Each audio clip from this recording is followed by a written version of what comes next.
Être soi-même est épuisant, voilà qu'il y a une chose intéressante. Vous connaissez ces émissions de coaching, qui sont des émissions dans lesquelles on apprend finalement à être adapté au monde. On apprend à s'habiller d'une manière qui font que les autres vont vous regarder bien. On apprend à aménager sa maison de manière à ce qu'il n'y ait pas de livres, parce que c'est très mal vu. On apprend à recevoir les gens en leur faisant des animations. Et puis, on apprend si on a des problèmes de, je sais pas, de rangement et tout. Voilà. Tout ça, c'est assez positif, en fait.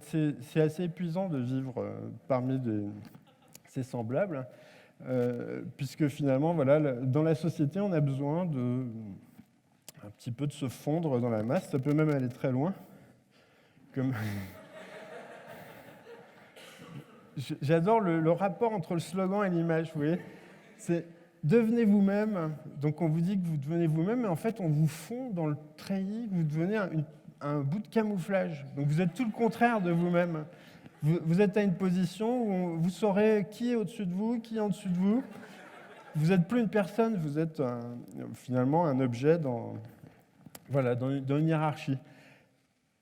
Mais c'est intéressant de mettre ce slogan qui est exactement le contraire, quoi. Mais parce qu'il y a énormément de pubs qui vous proposent de devenir vous-même, soyez enfin vous-même, etc. Et c'est à chaque fois en achetant la même paire de chaussures que tout le monde, le même... voilà. Vous voyez où je veux en venir.